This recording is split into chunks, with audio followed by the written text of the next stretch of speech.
Yeah. I mean, yeah, 150 samples would easily fulfill the requirement. Yeah, for sure. And And I so, think so. We were talking about either convenience sampling through Facebook versus simple random sampling, or being in person at a gas station or convenience store type thing yeah. like that. So and some of our questions surround or rural or city, kind of, does the opinion change if the person is from or living in a rural community as opposed to a big city, how they feel about uh, the flu vaccine. Yeah. So Well, I currently live in kind of a DC suburb, so I would probably collect some samples here at my convenience store. I'd probably go closer to the city to collect samples, let's say at a convenience store near the Washington Monument. I don't know.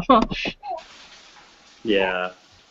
And I think what we could each do is maybe try and divide up each of our 30 in half. So try and get 15 from people who live in an urban area and 15 from people who live in a more rural setting.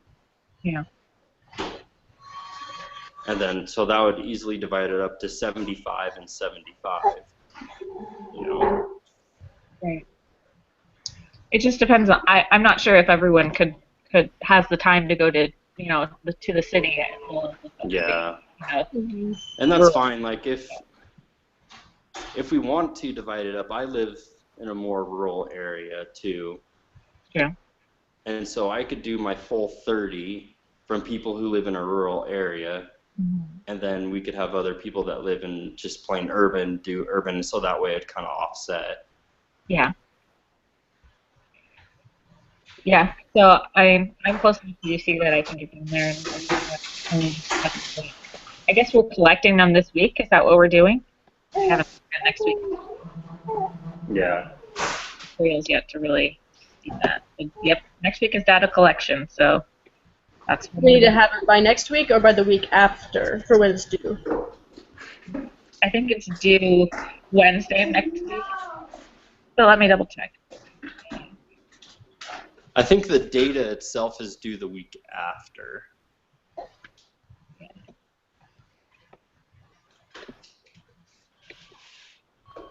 Okay, so our questionnaire, turning in the questionnaire is due on Saturday, and then I think the date, yeah, it's not allowing me to go down there, but for next week we're but turning in the actual questionnaire assignments, and so that they're, ooh, Okay.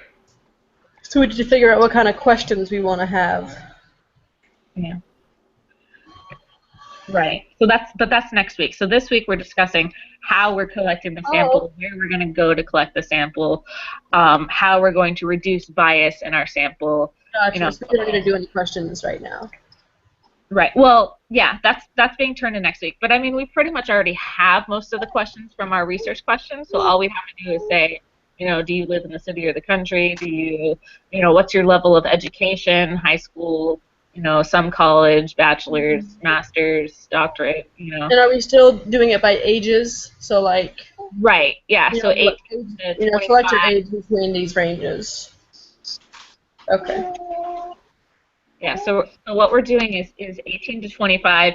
I think I'm looking at this and it says if you're asking for age, it says don't do 1 to 10, 10 to 20, 20 to 30. It says use 1 to 10, 11 to 20, 21 through 30. So what I'm kind of thinking is our the way that we're doing ages like 18 to 25, that seems like you're going to get a smaller sample than, from that we're going 26 to 39. So we've got 7 years, we've got,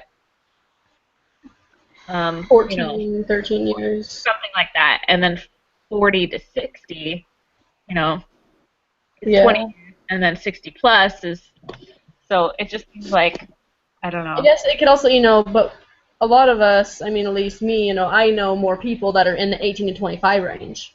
And so I Yeah. guess as far as that, it's just easier to get data I mean, my parents are in the older range, but I don't know as many how I could get a sample from, you know. Yeah. Well, we had talked about making sure that it's a simple random sample instead of just a convenient sample researching through our friends that we're going to go to like the gas station. Mhm. So that would, you know, eliminate that, you know, it's not necessarily people that you know. You're going to get a lot of, you know, everyone who drives a car has to go to the gas station. Mhm. So, I mean, so you're going to get, you know, a lot of, I think, more diversity in the sample than you would by just, you know, let's say going to the university campus or to, you know, I don't know, a basketball game. Yeah. But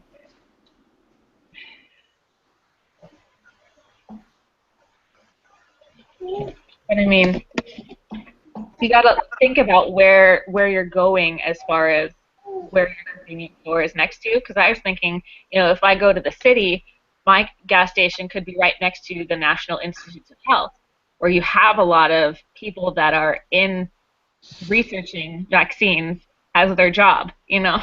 Yeah, that's true. And so I'm kind of like, you know, what kind of bias is that going to create? Yeah.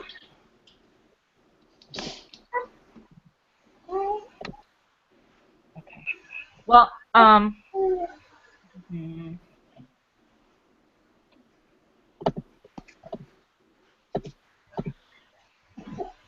So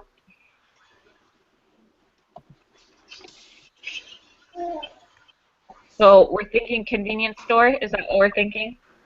Or, you know, outside the gas station collecting surveys that way?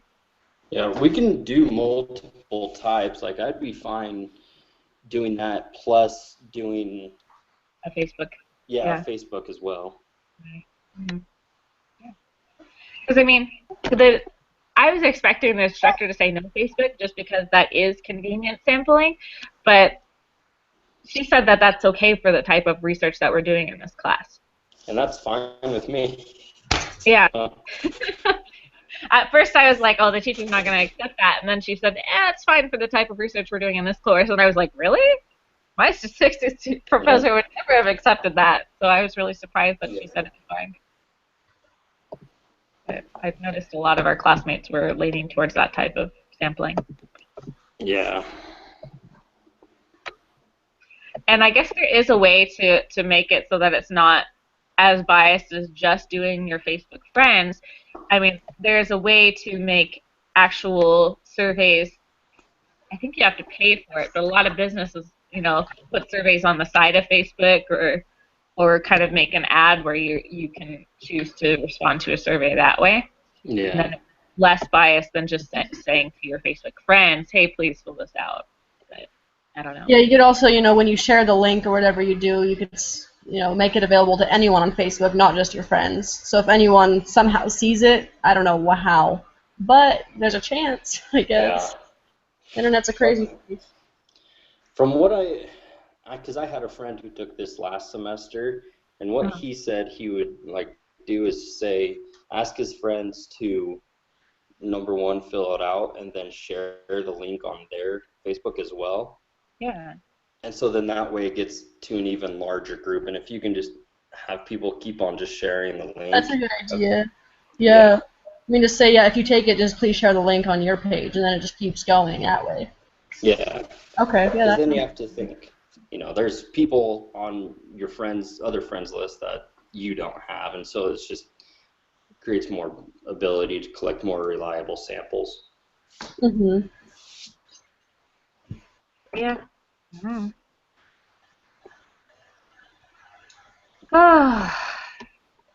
So those are definite things to think about. So we're leaning towards two types of sampling. So we're going to do the Facebook convenient sample as well as an in-person gas station sample. Is that what we're thinking?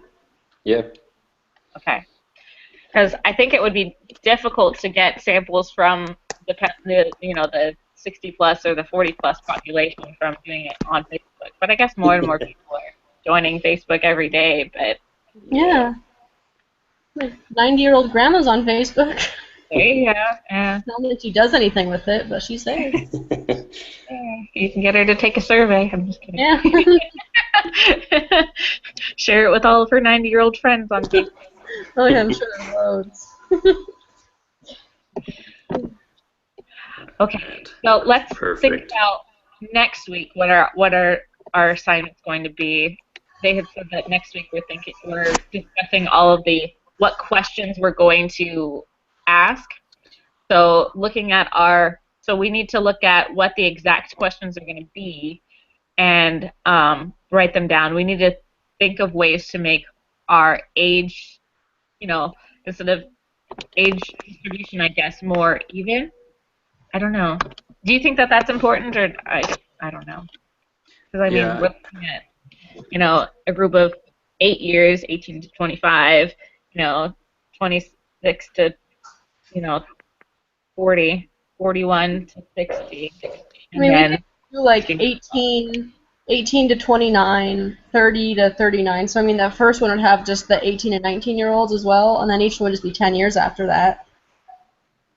Or we could do something different too. I don't know. It doesn't really matter to me. yeah. Just about it.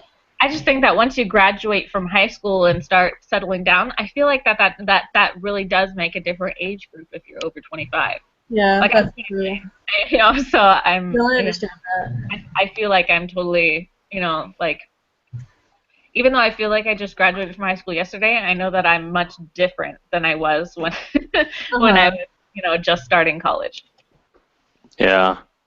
I think. So I don't know. I don't know. It's kind of hard because I know plenty of people who they have their first kid and things that they do for their first kid. Like I had a couple buddies who didn't get their first kid vaccinated.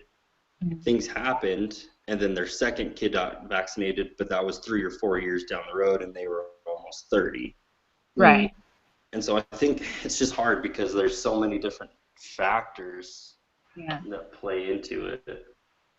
Yeah. My sister-in-law, she's 30, but I don't think I think she got her GED because she had children while in high school, so she went back and got her GED afterwards. And now now that she's 30 and her kids are school age, she's starting to go back to community college, but she still, posts a lot of anti-vax material and things of that sort. And I'm just kind of like, I think it's from lack of education, but she's going into nursing now. She's in her first semester working towards a nursing degree, and I'm like, oh, your opinion is going to change. Yeah. And I'm like, yeah. So I'm kind of like, I think a lot of that does stem from lack of education. So that's one of the things that I wanted to put in our survey is how does education level change your opinions on getting the flu vaccine? Yeah. Okay. All right. Well, what we can each do is just think of some questions and maybe just, if we think of a question, just put it on the Google Doc so that for next week we can just pull it up and see what questions we have and then go from there. Yep. So I'd say go to the Google Doc, look at our research questions, and then submit I don't know, there's 5 of us, so I think we had like 4 research questions, so we can kind of, or more, I don't remember. If I look at it, but each of those were different age groups, different things. So our survey might be a little long, if we're looking at. I guess we don't have to say if you're, 25 to you're 29. Yeah, we don't want to make it too long so people won't want to take it. It needs to be, I'd say no longer than like 10 questions Yeah. at the most. I mean, 5 to 7 would probably be ideal because it's just a quick survey, it'll take like a minute of your time. Yeah. So. Because if it takes too long, people are gonna get bored and disinterested. Yeah. Hey. Alrighty, I gotta go, guys, but Okay. just let me know. So thanks. Yep. You are welcome, Auntie. I think we're pretty much done, so we'll just update the Google Doc with what we're going to do for next week, and I'll kind of send out an email talking about sampling and what our goals are as far as having one Facebook sample and one in-person sample at a convenience store and are we trying to get 30 of each? Yeah. So 30 online and 30 in person. And some rural, some in the city. Okay, so I will send out that email talking about our goals as far as that's concerned. Sounds Alright. good. You get have a good night. Or day, All right. sorry. Thank you.